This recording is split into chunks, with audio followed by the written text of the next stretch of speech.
Thank you for joining us today on Positively Charged Biz. We are here to motivate, inspire, and support our listeners as they write their life stories. We are a proud founding member of the Real Disrupt Podcast Collaborative, and you can check out more awesome podcasts at realdisrupt.com. Good day, everyone. I hope you are having a positive and productive day. Today, we have a very special guest that has proven that if you have taken care of your team, we all can win. I am happy to introduce you all to Sherry Deutschmann. She is a serial entrepreneur, author, and passionate advocate for entrepreneurship. In 2019, Sherry founded BrainTrust, a company dedicated to helping women entrepreneurs grow their businesses to 1 million in annual revenue and beyond. Prior to founding BrainTrust, Sherry was also the founder and CEO of Letter Logic Inc., a company she grew to 40 million and sold in 2016. Letter Logic was named an Inc. 5000 company, fastest growing privately held business in the U.S. for 10 consecutive years. Sherry attributes the success of Letter Logic to its unique culture in which the needs of the employees came before those of the customer or the shareholders. Featured in New York Times, Forbes magazine, Business Leaders Inc. magazine, Fast Company, and more, her unconventional work culture and success. Sherry was also honored by President Barack Obama at the White House Champion of Change in 2016. Sherry's latest book, Lunch with Lucy, is a must-read for all business owners. Sherry, on Positively Charged Biz, we like to start at the beginning. And I think your situation of your upbringing is very important. So please share with us your upbringing, how you entered sales, and how you made your path to Letter Logic. Thank you, Laura. It's a joy to be with you, and I appreciate the opportunity. Well, I grew up in the mountains of North Carolina, and a feature of my life that could have been limiting, but it turned out not to be, was that I was raised as one of Jehovah's Witnesses. So Jehovah's Witnesses typically don't encourage an education beyond high school, and so that's all I had, just high school. And I had a series of jobs there, most importantly, cleaning houses. I cleaned houses for the wealthy people that lived on the mountain who had their summer homes there. And I also had a route where I cleaned service station bathrooms. My sisters and I would run into the Exxon station and scrub the stall down top to bottom, get our $5 and go on to the next one. So those were, the skills that I had. But it turned out to be really important that I was raised as a Jehovah's Witness, because from the time, you're in third grade on there, you're knocking on doors and importantly, knocking on all doors. So we were calling on the homes of the wealthy people who lived on the mountain, and we were calling on the homes of the people who still had dirt floors and no indoor plumbing in rural Avery County, North Carolina. But I got married young, which a lot of witnesses do, and had a child. And I was a singer, I thought. And in my hometown, population 250, I was considered a good singer. But I got carried away with the notion of moving to Nashville to be a star. And also went through a divorce at a fairly young age. I was 25 and decided to move to Nashville with my infant daughter. Wow. To be a star.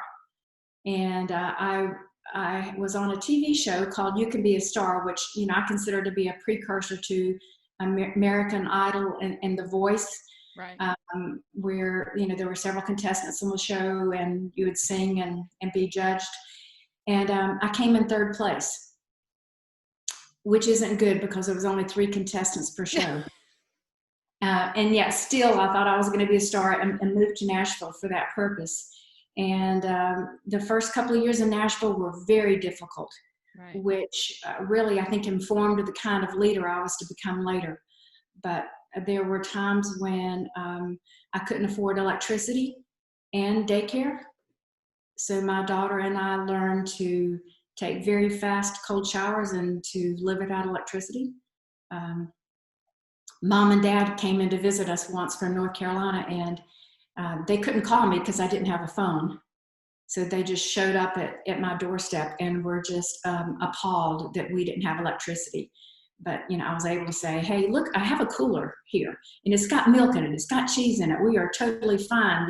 You can take a look at us and know that we're not starving to death. We're okay. But in those early years, too, there was a time when I didn't have health insurance. I didn't have a credit card. I had no money. And my daughter cut her foot on the playground.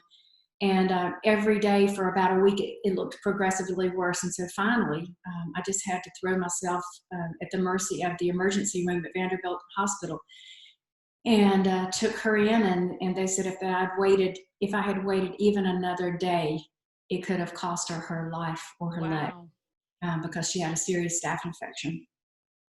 And so those early years of really having it rough in Nashville served to be really good lessons for me on how I would lead a company later on. Wow. Okay. So you're going through these struggles. How do you make a transition into a sales position? And technically, you were always selling, right? You were knocking on doors. You were going to the Exxon stations. You were also showing leadership skills, like you said. Even in, we say that when things are easy, you don't have to problem solve, right? But during those challenging times, that's when you have to get very creative. You mentioned the cooler, right? Okay, I needed to get a cooler, and I need to make sure that my daughter has milk and cheese and whatever we need to do. Okay, we're going to figure this out.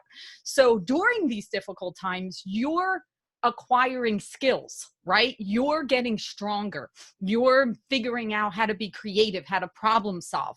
So how does that lead into a career of sales that then eventually gets you to your own company? Well, I think, one of my strengths is just common sense. So you have to know that I arrived in Nashville in a car that I paid $1 for. Wow. And that a lot of people thought I got ripped off. And so the car was falling apart. It was terrible looking, and common sense told me that it wasn't going to last very long, and I needed to find a job that would provide me a car. Right. I'd heard that car dealerships would hire salespeople without any experience and without a college education, and importantly, give you a free brand new car to drive. There you go. Common sense kicked in, and I marched down to the Lincoln Mercury store and asked for a job. And my prospective boss said, this is a really tough business. How do I know that you can handle rejection? And I was like, I was raised as one of Jehovah's Witnesses knocking on doors. So he hired me with the express agreement that I would never park the piece of shit car. Not by the lot. Get it off the lot. So I ended up doing really well in sales, and in a year or so, I'd gone from not having enough money to keep the lights on to actually started saving money and flipping houses. Wow. Yeah. That's awesome. That's fantastic. Okay, so now you're using all these skills that you have acquired. You're selling cars, you're doing well, you're getting, you're saving to the side. Where do you get to the leap of getting the entrepreneurial bug of saying, you know what, now it's time for me to do this and kind of take this leadership position? Where do you get to that point? Oh, well, I did something really stupid and started dating my boss. And one of us had to leave, and it was me. Okay. So I ended up in a series of sales jobs, mostly in the medical field, and ended up working for a company that printed and mailed hospital bills. Okay.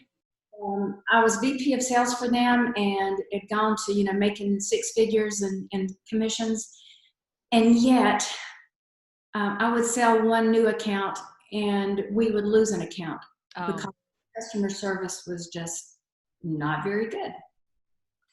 And it was really frustrating for me because I was what I consider to be an ideal employee. I was absolutely dedicated to that company, and I treated it like it were my own. And, the frustration with our screw ups, which were all simple human error. Right. Really, 95% of everything we did wrong, it was just carelessness. And that realization was an epiphany to me, because then I started studying why my coworkers didn't care. Oh. And a light bulb went off, another epiphany, that the reason they didn't care was because nobody cared about them. And so I went to my boss, who was a very intelligent man, and said, I have some ideas about ways we can improve morale. And I think if we improve morale, we're going to improve the outcome. And he patted my hand and told me I didn't know anything about business. Oh. And he said, just go sell another account. And so I was angry and hurt, but I took his advice and I went and sold another account, except this time it wasn't for his business. It was for mine. So how did you actually start your own company? So you became an expert in your field. You knew how to go out and actually, market and sell to, who needs your service. And so you're an expert at that. But taking that leap to actually being a business owner, it definitely is different, right? There's other components of actually being a business owner. So you had said that you didn't go to school, you didn't, get an MBA, so you haven't had that formal training. How did you actually learn everything that was required in starting a business and then making that transition? Well, my boss wasn't wrong in that I didn't know anything about business. I realized that I needed to write a business plan, but I never read one. Right. I went down to the bookstore and got an armload of books about how to write a business plan, and did that, and realized I needed some money beyond what I had.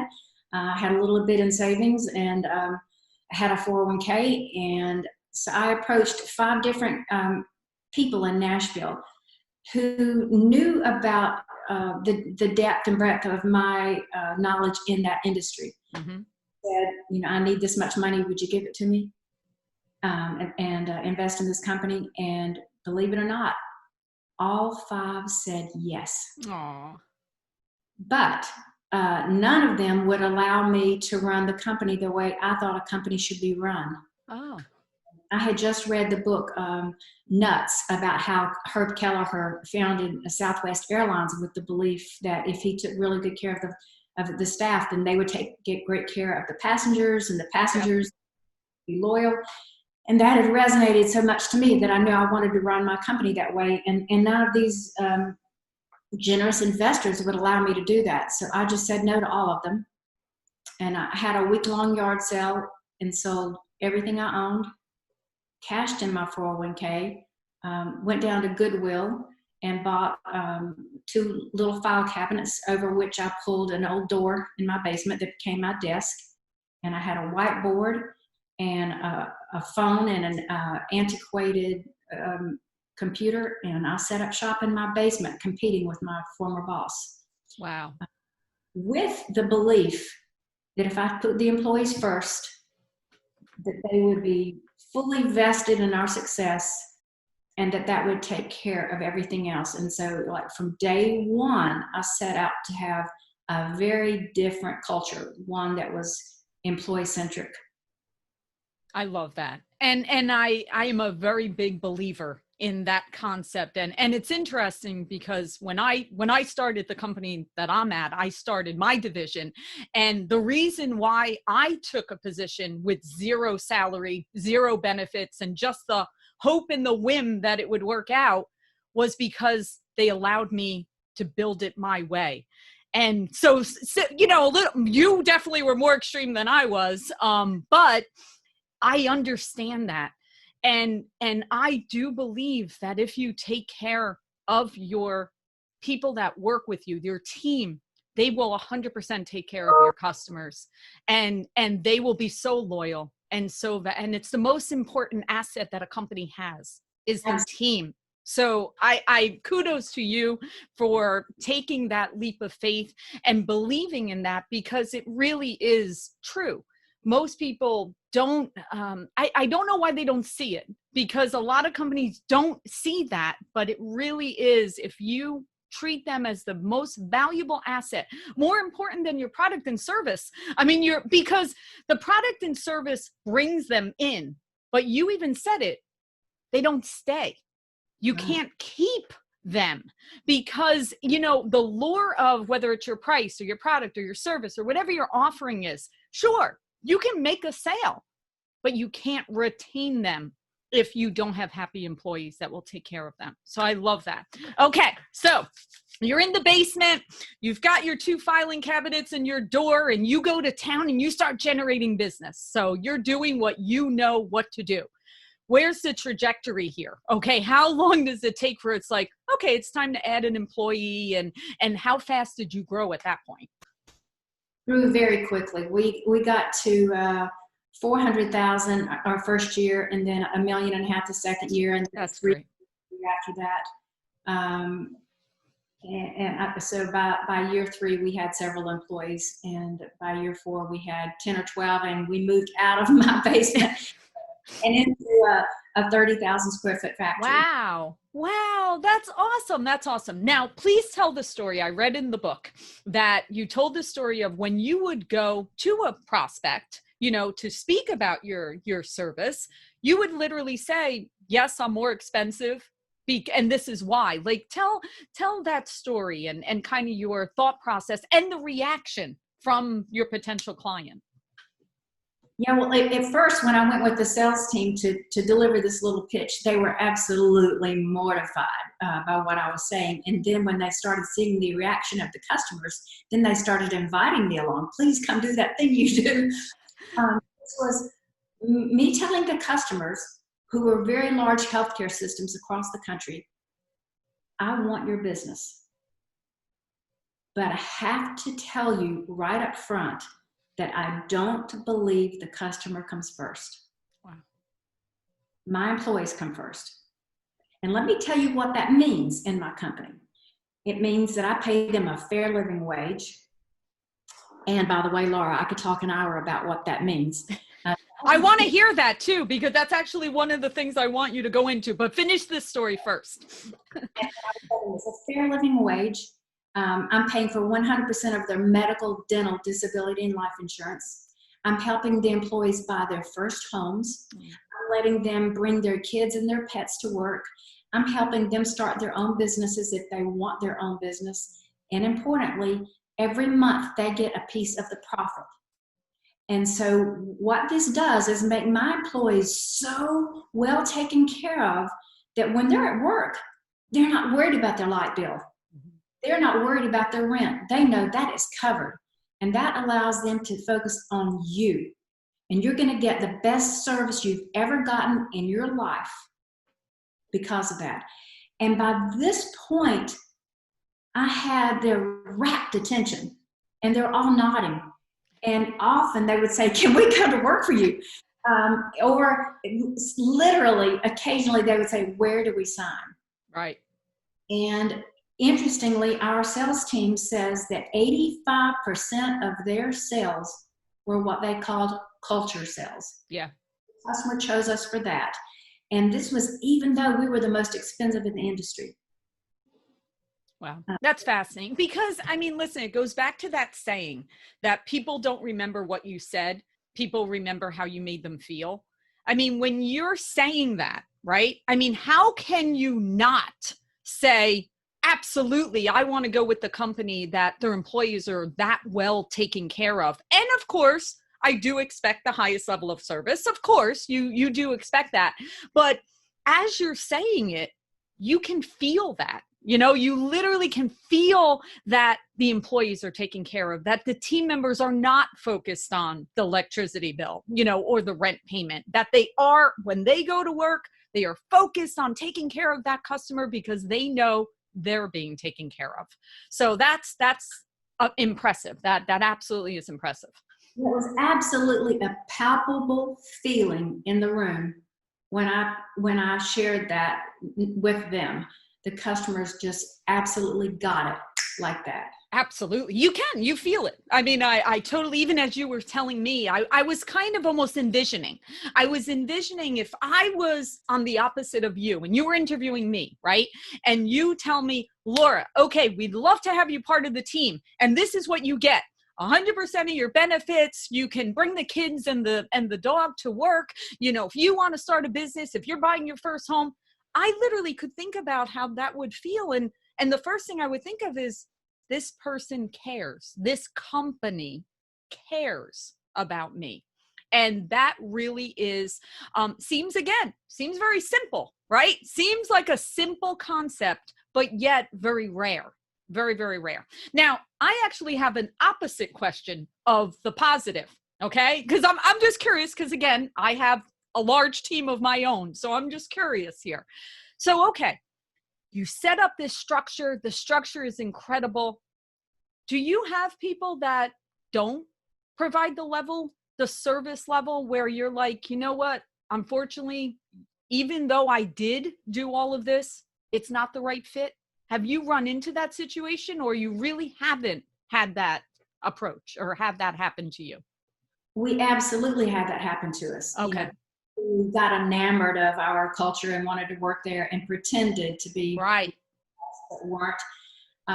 And our profit share program kind of took care of that, because it was very unique in that it was distributed every month, split evenly. So it didn't matter if you were the CFO or the janitor, you got exactly the same dollar amount. And what that made everybody do is to be pretty careful about who they would recommend we hire and who they would refer to us, because they wanted people who they knew would pull their weight and earn that profit share. And so it made us work harder to get newbies up to speed quicker. And it made us also pretty quick to weed out people who weren't really buying into the culture. One time in particular, I hired somebody to work in finance who pretended to be enamored of our culture. right. And a couple of months in, he wanted to explain to me that I was pretty naive. And he said, I think your profit share plan is very generous, but I think you're pretty naive, and I don't think you understand how this is supposed to work. So I asked him to explain it to me. And as he did, then I said, wait, now let me explain it back to you then. What you're saying is that people should be paid as a percentage of their salary, which means because your salary is so much higher than so-and-so, that you should get a much higher percentage of the profit. And he said, exactly. And so he wasn't with us for very long after that. Because he didn't buy into our belief that everybody was equally valuable to creating a healthy bottom line within the company. 100%. That's almost like an amen moment. You are correct. Absolutely. All right. So Sherry, let's go into the fair living wage, because I do know that this is very interesting to me. So please go into where that came from and how did you figure that out for your company? Well, more than half of our jobs are factory jobs where people are running machines. And there was a time when I thought that I was being very generous. Our starting wage for somebody coming in off the streets running a machine was $12 an hour. This was about 10 years ago, maybe 12 years ago. And with all the other benefits, I thought that was generous. But I heard someone else describe what constituted a fair living wage, and it kept me awake for a couple of days. And he said that what a company should do is consider what would happen if the two lowest paid employees started dating, right, and got married. On their joint salaries, what neighborhood could they afford to live in? Could they buy a home? Would they always have to rent? Is it a safe neighborhood so that if they have children, the children can play out on the streets? Could they afford to save money for a real vacation? And using that thought process determined what the starting minimum wage in each market should be. So I came back to the office after thinking about that and increased our minimum wage from $12 an hour to $16 an hour. Wow. And this is interesting. Over the next 18 months, we quadrupled EBITDA. It wasn't just that move. There were a lot of other really smart things that we did in that time period. But paying people a fair living wage is absolutely foundational to our success. And I believe strongly that it's the responsibility and the privilege of a business owner to make sure that the people who work for them really are making enough to pay the bills. Right. Oh, that's absolutely beautiful, to be quite honest. It really is, because it does show your care for your team members. So that is wonderful. So what would you think is the biggest thing that where did you see that growth come from? Right. So now you're building your company, year over year, you're growing. But what was the one thing, do you think, that you saw the biggest leap or growth from? Was it just over time? It was kind of like, slow growth, or did you see where it was like click, all of a sudden it just went on fire? No, it was steady growth. Okay. I mean, it was enough for us to be on the Inc. list for 10 straight years. So that's sustained growth in revenue and number of employees. I think, we did almost no marketing or advertising. Wow. Through word of mouth. We attended trade shows, and that was the extent of our marketing. But word of mouth about, the fact that we were more expensive, but that our service was better, really propelled us throughout.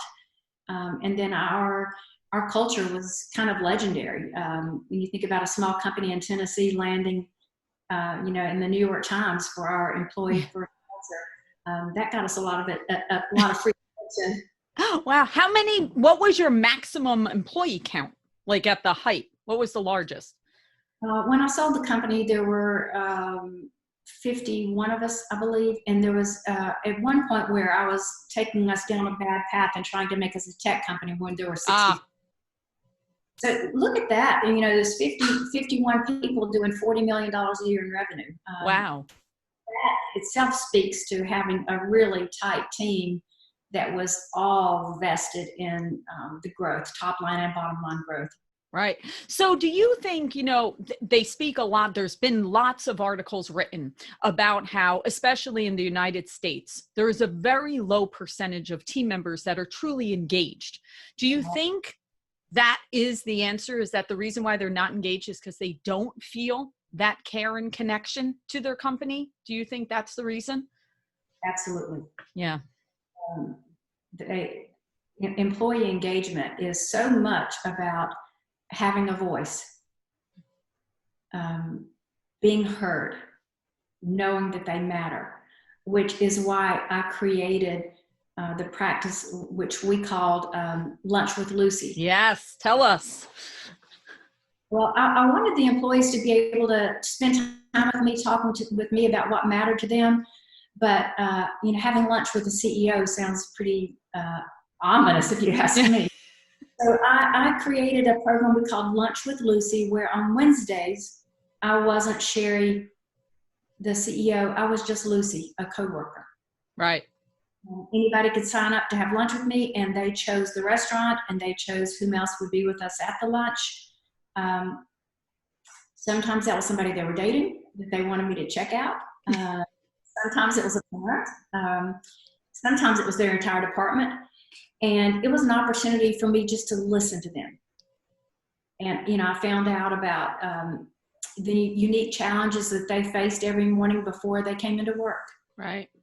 I found out about their hopes and dreams, what their goals had been that they had to put on the back burner just to work for me in a factory, in a very non-sexy business. Right. And then I learned directly from them, what they thought I was doing right and wrong. And I listened. I absolutely listened to them. And they knew that I listened because they saw me take action based on what they had said, what they had told me. So what types of things, what would be an example of something that had one of these conversations where you were like, wow, I didn't realize there was a need, or I didn't realize that struggle was happening? Like, was there a specific example you can give us of something that you learned? Because you're correct.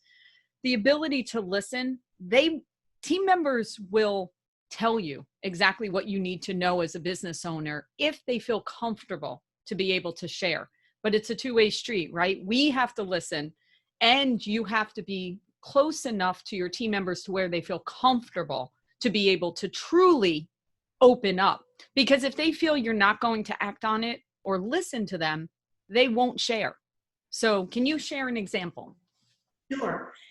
We had a guaranteed 40-hour work week, and our workload was pretty unpredictable. We knew that Mondays would be high volume and Tuesdays would be high volume, so you'd have really long days. But on Wednesdays and Thursdays, you just might be there half a day. Okay. To level it all out, we had a guaranteed 40-hour work week. And so nobody had to worry about whether or not they were going to get that. And we had a new manager in who said that's ridiculous, and look at all these weeks where you're actually paying them for 40 hours when they're only working 36, and we're going to change that. And I allowed him to change it. And so one young man invited Lucy to lunch. And then when we were getting ready to hop in the car, there's a whole team with him. The entire department ganged up on me. And it wasn't a brief lunch. We were there for 2 hours when they talked to me about how that affected them. Wow. And families, and how it was counterintuitive. And I listened, and a few hours later, we re-implemented the guaranteed 40-hour work week. And they were jubilant. I bet. And they were right. I had not considered how that policy change had affected them. Beyond money, way beyond money. Yep. Oh, that's wonderful. All right. So obviously you're very transparent. That is definitely something that you provide. You show empathy. That's another value with that. So, okay, you've built this company, you've gotten it to 10 out of 10 years, you're listed. What about the decision when you decided you sold the company, right? So what about getting to that point? Because that's a whole nother piece of this puzzle, right? So now you have a family, right? These team members are part of your family. So what happens? What sparks that decision? And did you struggle with that decision? And then, of course, moving on from there. But how was that?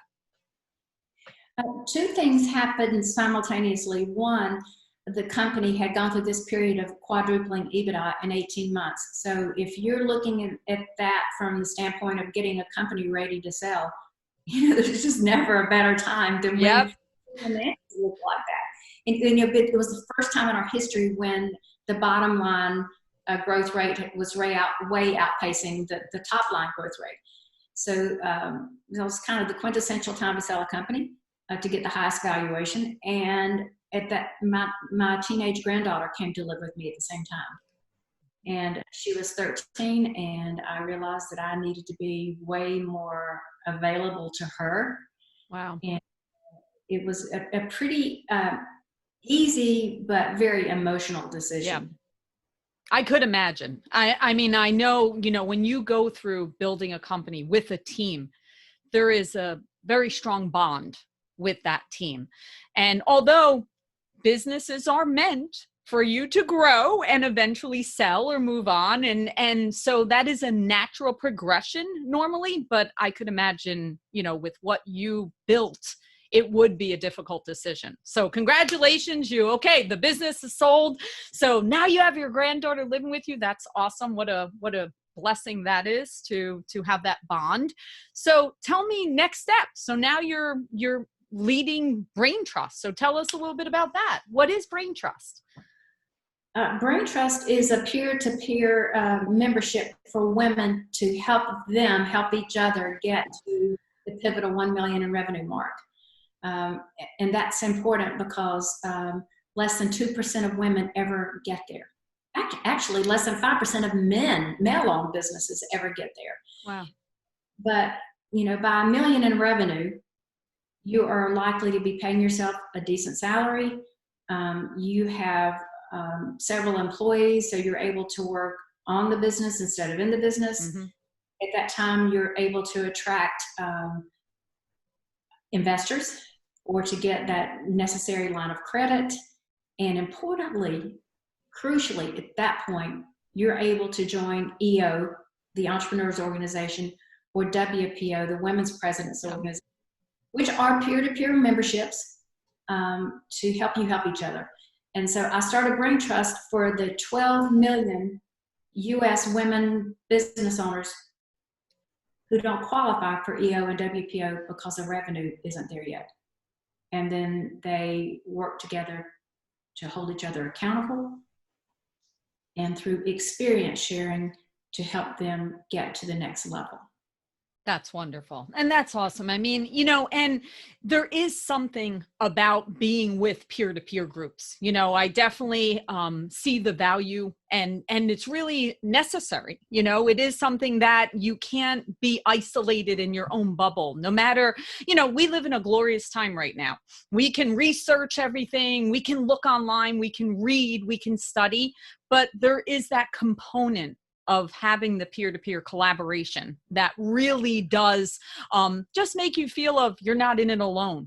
Almost everybody's experienced the same challenge, or maybe they need that information that they don't know where to go and find that answer. So that's fantastic. So what are some of the things that you've learned or that you have been able to provide to some of these women based on all of that experience that you had at Letter Logic, so what are some of the lessons that you're teaching?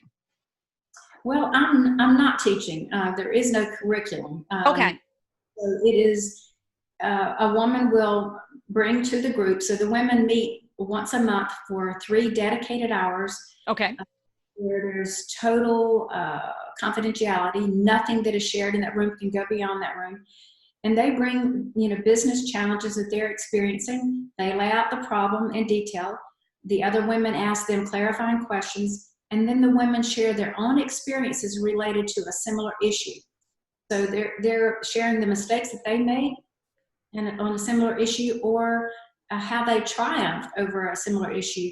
And without giving advice, give some, sound experience that can help each other, so they can help each other. And if it were depending on me, that would be not scalable or sustainable. Very true. Very true. That's wonderful. That's awesome. So what inspired you to write the book, Lunch with Lucy? So I know, where did that come from in terms of, I need to share this with the world? We started getting a lot of press, and then I was invited to speak about, the 3 basic tenets of our success, which were about full transparency, sharing the books with employees, about listening, having, lunch with the employees, and then about the profit share, which is very unique. Never heard of another profit share program like it. And every time I told the story, people in the audience would say, "You've got to write a book." And so I heard that enough times that I thought I'll have to write a book. So I did, which chronicles my struggles as a single mom, but then the unique practices that led to our success, and then just practical, common sense tips for employee engagement. Yes, I love the layout. I love your takeaways and the dessert, and the way that the book is formatted. It's a great read. Definitely highly recommended to anyone that is leading an organization, or if you own a business especially, but pretty much everyone can learn something from the book. So highly recommend it. Sherry, I love your story.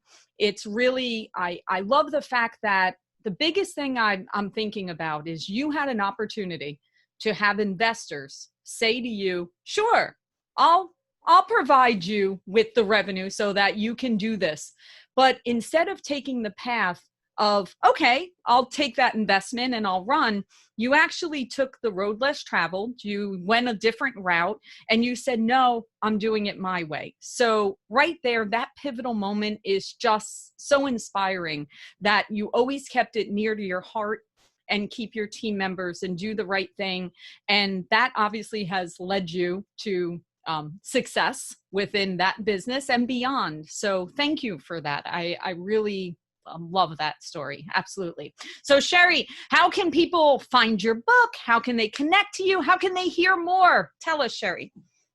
Well, you can email me at Sherry D at ourbraintrust.org. You can get the book, Lunch with Lucy, on Amazon, or you can get it at your local Barnes & Noble. You can get it at any airport bookstore in the nation. And you can find me on Twitter and Instagram. Awesome. Wonderful. Well, Sherry, this has been a pleasure. Thank you so much for joining us. And we wish you and your organization and your family all the best. Take care. Thank you, Laura. Thank you for joining us for another episode of Positively Charged Biz. I'm Laura Brandeo, and we are here to motivate, inspire, and support our listeners as they write their life stories. If you have an inspiring story, please email me at laura@positivelycharged.biz. And remember to subscribe to hear more great guests. And connect to us on Facebook at Positively Charged and Instagram at Positively Charged Podcast. Until next time, we wish you a positive day.